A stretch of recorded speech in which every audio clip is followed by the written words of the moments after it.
నొక్కినా నేను నడవట్లేదని నేనే మళ్ళీ నొక్కినా. చదివించాల్సిందమ్మా కీర్తన గ్రంథము 14. యెహోవా పడిపోయిన వారందరినీ ఉద్ధరించువారు, కృంగిపోయిన వారందరినీ లావణించువారు. ప్రభువైన యేసుక్రీస్తు నామమున మహిమ కలుగును గాక. ఇక్కడ దేవుడు ఏమని చదివిస్తుందంటే,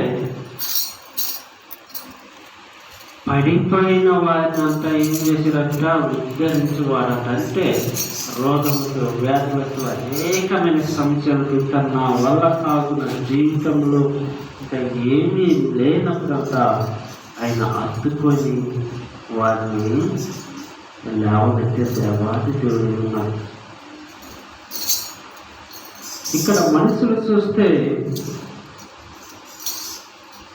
ఎలాగున్నారంటే దేవుడు లేదు, దెయ్యం లేదంటే గర్వంగా ఇంకా అనేకమైన విధులలో ఉంటూ, అనేకమైన పరిస్థితుల్లో ఉంటూ మనమైతే నడుచుకుంటాం. కానీ పడిపోయినప్పుడు కూడా మనం దేవునిగా జ్ఞాపకం మనం చేసుకోలేదు. అప్పటికి కూడా ఆయన వైపు మనం చూసినప్పుడు ఆయన మనం లేవనెత్తి దేవుడైన పైన 11 వచనం చూడాలి. ఆయన రాజ్య మహోన్నత ప్రభావం, ఆయన బలమును నరులకు తెలియచేయటై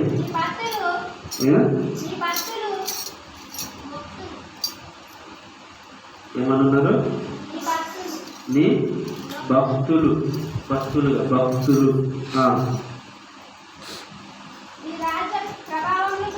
నీ రాజ ప్రభావం గురించి చెప్పుకుంటున్నట్టు, నీ శౌర్యం గురించి పలుకుతురు.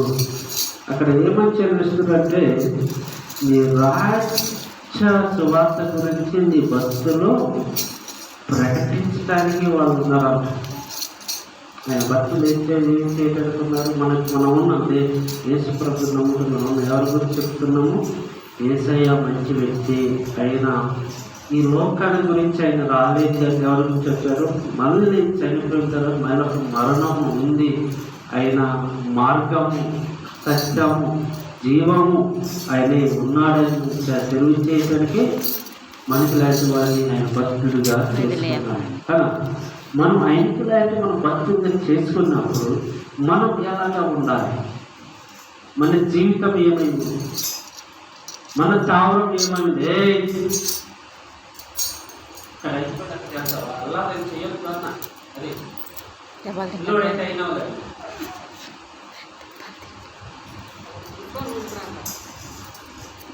ఏమైందంట? ఏమైంది ఇక్కడ?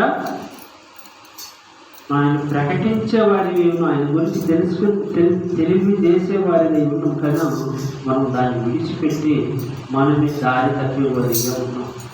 మన పనులన్నీ, వ్యవసాయం, ఇంకేదేవి చేయాల్సిన కార్యక్రమాలన్నీ కూడా మనం ఏం చేయాలంట? సక్రమంగా మంచి మార్గంలో, మంచి రీతిలో మనం చేసేవారు ఉన్నప్పుడు అది నడిచేవారు. 13 వచ్చింది. నీ రాజ్యము శాశ్వత రాజ్యం అంట.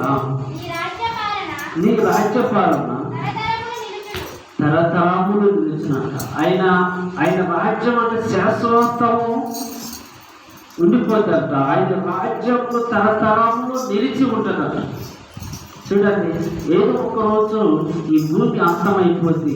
ఈ ఆకాశము మరి ఉండదు తెలదు, ఈ భూమి ఉండదు తెలదు రాకడిగా భూమి ఆకాశంలో గతించిపోతాయి. కానీ నా మాటలు ఏ మాత్రం గతించిపోవని ఇక్కడ దేవుడు ఆఖరికి రాజ్యం ఉంచాడు. ఈ భూమి ఏదో ఒక రోజు నాశనం అయిపోతుంది, కానీ ఆయన రాజ్యం ఎప్పుడు కూడా నాశనము అవ్వదట.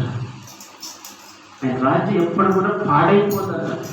చూడండి, మనసులు ఇక్కడ కింద వచ్చాము ఏం రాసిందంటే, ఆయన పడిపోయిన వారినంతా ఉద్ధరిస్తారట. ఇదిగో నేను అక్కడ కుంగిపోయిన వారంతా లేవనెత్తారట. ఆయన లేవనెత్తిన వారు, నలిగిపోయిన వారు, కుంగిపోయిన వారు.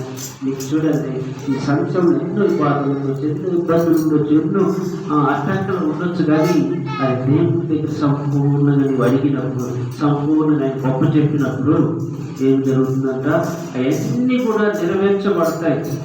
కానీ మనలో కొంతమంది అనుకోవచ్చు, అయ్యా నేను యేసుప్రభువుని నమ్ముకున్నాను, కానీ నాకెందుకు నాలో ఉన్న కష్టాలు ఎందుకు బాగా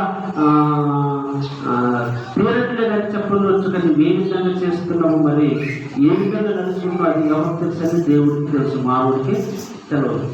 మీరు ఒక రోజు లేచయ్యా, నేను ఎన్నో సంవత్సరాల నుంచి నేను దేవుడి మందిరానికి వస్తున్నాపా, నా జీవితం ఎందుకు మారలేదని మీరు ప్రెస్ చేసినప్పుడు అప్పుడు ఏం జరుగుతుందయ్యా, నీ జీవితంలో కొద్ది కొద్దిగా ఏ ఒక ఎలాగున్నామో నీకు ఆలోచన తెలుసు.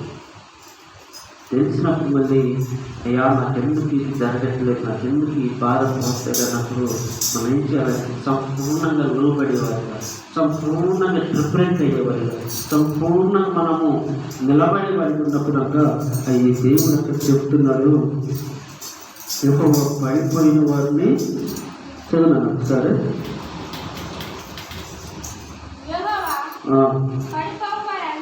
అందరినీ ఉద్ధరించేవాడట. ఏమంటే పడిపోయిన వారందరినీ ఏం చేస్తారంట, ఉద్ధరించేవాడంట.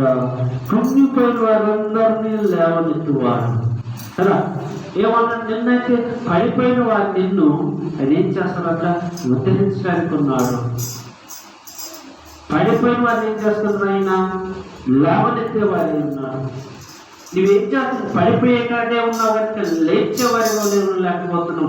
లేచేవారి ఉన్నప్పుడు ఏం జరుగుతుంది, నీ కుటుంబంలో ఆశీర్వాదం నిండుగా రావడానికి అవకాశము ఉంటుంది.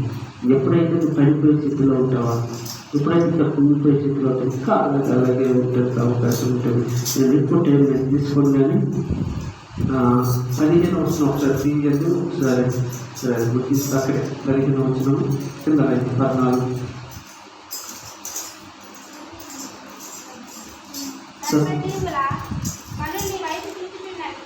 సకల జనుల కన్ను, సర్వజీవుల కన్నులు నీ వైపు చూస్తున్నాయి. తగిన కాలమందు నీవు వారికి ఆహారం ఇచ్చుట. ఏమని చెప్తారట, సకల జీవుల కవులకు నీ వైపు చూస్తున్నాయంట. తగిన కాలమందున వారికి నువ్వు ఆహారము ఇచ్చుతున్నావు. చూడండి అక్కడ దేవుడు ఏం చెప్తాడు, సకల జీవులకి, సకల మానవుడికి తగిన కాలమందున నీకు నవ్వైన ఆహారం. కానీ మానవుడు ఎందుకు కష్టపడుతున్నాడు, ఒక జీవుడికి ఎందుకు కష్టం లేకుండా ఆయన ఆహారం ఇస్తున్నాడు. మానవుడు ఎందుకు ఆయనగా ఆహారం ఉందంటే, మానవుడైన వ్యక్తి దేవుడైన వ్యక్తికి లోబడుతున్నాడు. జీవులు లోబడుతున్నాయి, జీవుల్ని వాళ్ళని ముందుకు నడుస్తుంది. కానీ మనం ఏం చేస్తున్నాం, ఆ జీవుల్నే దేవతలుగా దేవులుగా మనము ఆరాధించేవారిగా ఈ లోకంలో చాలా మంది ఒకప్పుడు మనము కూడా చేసిన వాళ్ళమే. మన ఒక జీవుల్ని పూజించిన వాళ్ళని, ఒక అనేకమైన వాటిని మనము పూజించిన వాళ్ళని. కానీ ఇక్కడ దేవుడు చెప్తున్నాడు, సకల జీవులు ఆయనకి లోపడుతున్నాయి, వాటికి తగిన కాలమందున వాటి మంచి ఆహారం అందిస్తున్నాడు. కానీ మానవుడు ఎందుకు లోపడలేకపోతే, మానవుడు ఎందుకు కొంతగా కష్టపడాల్సి వస్తుందంటే, దేవుడు దగ్గరికి ఆయన లోపడకుండా ఆయన స్వార్థముగా ఉంటున్నాడు. ఆయన స్వార్థముగా ఎంత కష్టపడినా, ఇంకా అప్పులు ఎంత కష్టపడినా, ఇంకా అనేకమైన వ్యాధులు ఉంటున్నాయి, కానీ వాటికి తగినట్టు జీతము ఫలించట్లేదు.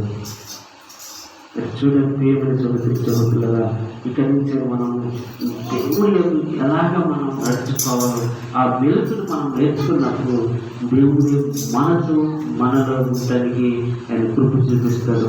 ప్రభువైన యేసుక్రీస్తు నామమున మహిమ కలుగును గాక. ఆమేన్.